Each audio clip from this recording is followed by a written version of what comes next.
সকাল থেকে সন্ধ্যা পর্যন্ত কাজ করতেই থাকি, আর ওরা তো জীবনে বিছানা গুছায়নি।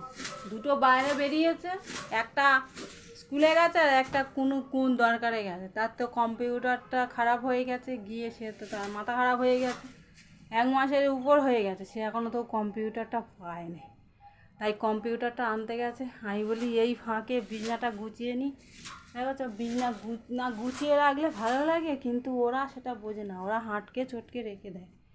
আর আমি বলি এই সময় কেউ নেই, 3জনে বেরিয়েছে আর আমি একা ঘরে আছি, তাই এখন ওই বিছানা ঝাড়তে ব্যস্ত হয়ে আছি। ঘরের কাজ একে একে সারছি, টিফিন করার থেকে তৈরি করে রান্না টান্না তো একা হাতে সব করতে হয়।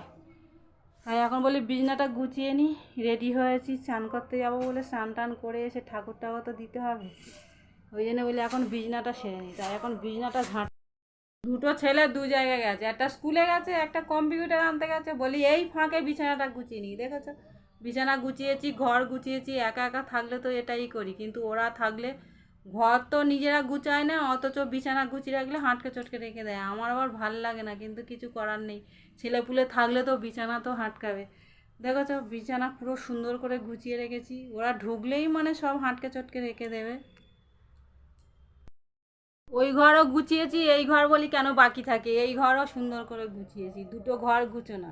এবার সারাদিন তো আমার এই কাজ। এবার চারদিকে জামা কাপড়ও ঝুলছে, জানো তো বর্ষাকালে কি হয়, ছোটোখাটো ঘরে জামা কাপড় শুকায় নেই। এবার ঘরের মধ্যে তো সব জামা কাপড় সব কিছু ঘরের মধ্যে শুকনো করতে দিই। দেখেছো শাড়িগুলোও শুকনো হচ্ছে, সব কিছু শুকনো হচ্ছে, কিছু করার নেই, ছোটো ঘরে এই কাণ্ড। আর এই বিছানা সব গুছিয়ে রেখে দিয়েছি। এখন যে যার মতো সে যার বেরিয়েছে, আমি বলি আমার কাজটা আমি সেরে রেখে দিই, তাই আমার কাজ আমি সেরে রেখে দিয়েছি। দেখি